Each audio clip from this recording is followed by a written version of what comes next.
ক্ষমতাকে দীর্ঘস্থায়ী করতে যেখানে সরকারের বিভিন্ন পর্যায়ের স্টেক হোল্ডারদের মাধ্যমে সরকারের পক্ষ থেকেই মানুষের মাঝে এরকম একটি ধারণা সৃষ্টি করার চেষ্টা করা হচ্ছে যে মানুষই চায় নাকি বর্তমান অন্তর্বর্তী সরকার ডক্টর মোহাম্মদ ইউনূস 5 বছর ক্ষমতায় থাক।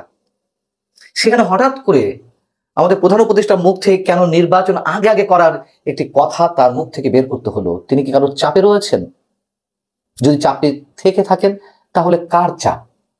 আর চাপে যদি থেকে থাকেনও তিনি কি তার বর্তমান যে স্ট্যান্ডটি যে ডিসেম্বরের মধ্যে নির্বাচন হোক সেখানে তিনি স্থির থাকবেন? বিষয়টি হচ্ছে যে আমরা তো জানি কিংস পার্টি হিসেবে যেটি জানি জাতীয় নাগরিক পার্টির কোনো কোনো নেতা এমন দাবি করে বসলেন যে তারা দেখতে চান ডক্টর মোহাম্মদ ইউনূসকে 5 বছরের জন্য ক্ষমতায়, এবং সরকারের মধ্য থেকে উপদেষ্টাদের কেউ কেউ স্পষ্ট করে বলতে গেলে স্বরাষ্ট্র উপদেষ্টা মানুষের দোহাই দিয়ে দুদিন আগে বললেন যে মানুষ চায় বর্তমান সরকার 5 বছর ক্ষমতা থাকুক। এমন একটি অবস্থার মধ্যে শনিবার বিকেলে জাতীয় ঐকমত্য কমিশনের 2 সদস্য তার সঙ্গে বৈঠক করেছেন। একজন হচ্ছেন সহসভাপতি ডক্টর আলী রিয়াজ, আর একজন হচ্ছেন অন্যতম সদস্য ডক্টর বদরুল আলম মজুমদার। তারা দুইজন শনিবার বিকেলে ডক্টর মোহাম্মদ ইউনূসের যে সরকারি বাসভবন যমুনা সেখানে বৈঠক করেছেন।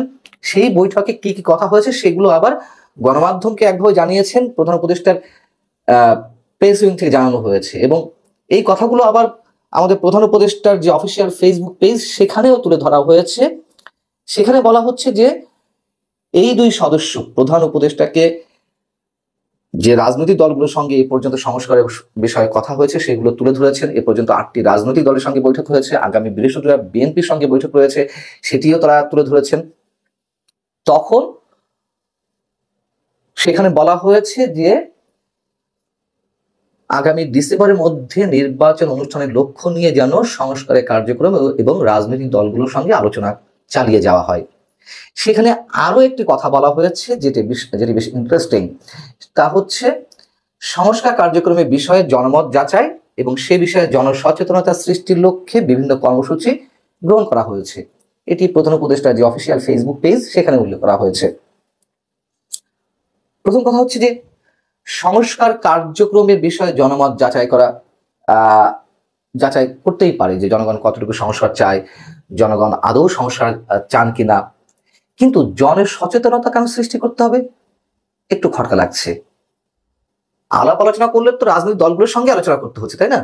আর জনগণের মতামত নেওয়া যেতে পারে, কিন্তু জনসচেতনতা সরকারের পক্ষ থেকে কেন সৃষ্টি করা হবে? সরকার কি একটি পক্ষ?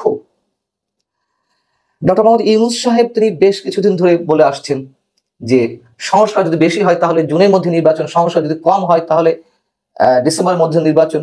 এর আগে তিনি বলেছেন ডিসেম্বর থেকে জুনের মধ্যে নির্বাচন, আবার কখনো কখনো বলেছেন মার্চের দিকে নির্বাচন হতে পারে। এক এক সময় এক এক কথা। কিন্তু তিনি শনিবার ডিসেম্বরে কথা বললেন। এখন এই ডিসেম্বরে কথা বলাটা কি আসলে, যদি বলছিলাম চাপে পড়ে তিনি সত্যি ডিসেম্বরের মধ্যে নির্বাচন করতে চান, নাকি তিনি গুগলি খেলছেন, একটা ধন্দের মধ্যে রাখতে চাচ্ছেন রাজনৈতিক দলগুলোকে এবং মানুষকে, রাজনৈতিক দলগুলোকে ঠান্ডা রাখতে চাইছেন এই কথা বলে? আমরা আসলে নিশ্চিত নই। তবে যদি সত্যি ডিসেম্বরের মধ্যে নির্বাচন অনুষ্ঠানের লক্ষ্য নির্ধারণ করে থাকে সরকার বা ডক্টর মোহাম্মদ ইউনূসের পক্ষ থেকে যদি এটি ধারণা দেওয়া হয়ে থাকে সংস্কার কমিশনের সদস্যদেরকে, তাতে অবাক হওয়ার কিছু থাকবে না। অবাক হওয়ার থাকবে না এই জন্য যে ভারত সহ আন্তর্জাতিক বিভিন্ন রাষ্ট্রের নির্বাচনের জন্য চাপ বাড়ছে। বিশেষ করে ভারতের যে ভূমিকা আমাদের সামনে আস্তে আস্তে ধীরে ধীরে স্পষ্ট হচ্ছে। তারা ট্রানশিপমেন্ট বাতিল করে দিল, তার আগে শেখ হাসিনা ইস্যুতে তারা তো নানান ধরনের কথাবার্তা বলে আসছেন, এবং বর্তমান সরকারের সঙ্গে কোনো সম্পর্ক নয়, নির্বাচিত সরকারের সঙ্গে সম্পর্ক, এই কথা সে দেশের সেনাপ্রধান থেকে শুরু করে বিভিন্ন রাজনৈতিক দলের নেতৃবৃন্দ, মোদী সরকারের পক্ষ থেকে নানানভাবে স্পষ্ট করা হয়েছে।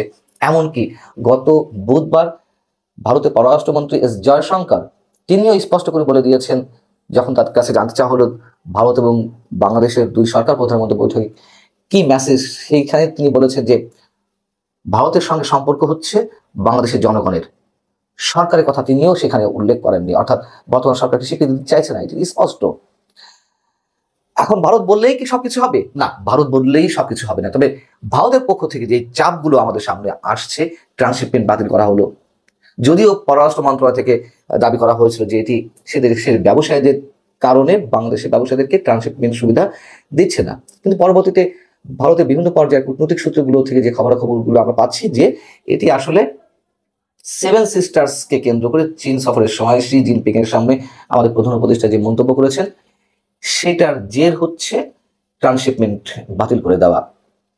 এখন এর বাইরে আরো কিছু নিশ্চয় আছে আমরা ধারণা করতে পারি, তার কারণ তারা তো শেখ হাসিনা ইস্যুতে এখনো পর্যন্ত অনড় রয়েছে, তারা বর্তমান সরকারের উপরে কোনোভাবেই আস্থা রাখতে পারছে না। এবং এস জয়শঙ্কর সেখানে তো আরো একটি কথা বলেছিলেন যে বাংলাদেশে মৌলবাদের যে উত্থান, সেই মৌলবাদী শক্তি তাদের জন্য উদ্বেগের।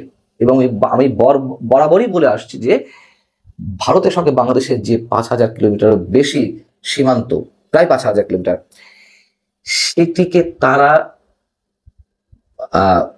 টেনশনের মধ্যে রেখে কোনো ধরনের রাজনৈতিক সম্পর্ক বাংলাদেশে কারোর সাথে করবে না। তাদের আস্থার জায়গা হচ্ছে আওয়ামী লীগ, এটি চরম বাস্তবতা। কারণ এই কথার পরিপ্রেক্ষিতে যে যেভাবেই ব্যাখ্যা করুন না কেন, বাস্তবতা হচ্ছে এটি। এবং এই যে চাপ, আবার আমরা শুনলাম যে ভারত থেকে যে প্রায় 1500 মেগাওয়াট বা 1600 মেগাওয়াট বিদ্যুৎ আমদানি করা হয়, গৌতম আদানি বিদ্যুৎ, সেই বিদ্যুতের একটি কেন্দ্র বসে গেছে দুদিন আগে, সেখান থেকে বিদ্যুৎ সাপ্লাই বন্ধ হয়ে গেছে। আবার শনিবারে এসে দ্বিতীয় ইউনিট যেটি, সেটিও নাকি বসে গেছে, এখন বসে গেছে এরকম শোনা যাচ্ছিল কারিগরি ত্রুটির কারণে, সেজন্য বাংলাদেশের বিদ্যুৎ সাপ্লাই বন্ধ। যদিও আবার শোনা গেছে যে একটি ইউনিট সচল হয়েছে, হতে পারে এটি। আবার গুঞ্জন আকারে ছড়িয়ে পড়েছিল যে এটিও ভারতের একটি চাপ, ট্রান্সশিপমেন্ট বন্ধ করেছে, বিদ্যুৎ বন্ধ করবে। এখন চুক্তির মধ্যে থেকে তারা বন্ধ করতে পারে কিনা সেগুলো বিতর্কের বিষয় বা আলোচনা সাপেক্ষে অনেক কিছুই মন্তব্য করা যেতে পারে, কিন্তু এই ধরনের গুঞ্জন চলছিল। আমরা জানি না যে এর সত্যতা কতখানি, তবে ভারত চাপে রাখবে। এবং শুধু ভারত নয়, আমি যদি বলছিলাম ভারত চাইলেই কি সেটি হবে, না, আবারও বলছি না, কিন্তু ভারত তো তার বন্ধুদের নিয়ে এগোতে চাইছে, যুক্তরাষ্ট্রকে নিয়ে এগোতে চাইছে। এবং যে বিনিয়োগের কথা বলা হচ্ছে, বিশেষ করে চীনের পক্ষ থেকে $2.1 বিলিয়ন প্রতিশ্রুতি পাওয়া গেছে বাংলাদেশে বিনিয়োগের জন্য, এটুকু আমরা বলতে পারি খুব সাদামাটা বুদ্ধিতেই বলা যেতে পারে, কোনো নির্বাচিত সরকার ছাড়া বিনিয়োগ আসার সম্ভাবনা খুবই কম, খুবই কম। এবং অন্যান্য রাষ্ট্র থেকেও একটু দাবি উঠছে দ্রুত নির্বাচন দেওয়ার। সেই জায়গা থেকে যদি ডক্টর মোহাম্মদ ইউনূস সত্যিই তার মনের কথাটি বলে থাকেন, চাপে পড়ে অথবা যে কোনোভাবেই, তাতে অবাক হওয়ার কিছু থাকবে না ডিসেম্বর মধ্যে নির্বাচন হলে। তবে এখানেই হয়তো শেষ মন্তব্যটি করা ঠিক হবে না, আমাদের দেখা রয়েছে আরো অনেক কিছু। আল্লাহ হাফিজ, ভালো থাকুন সবাই।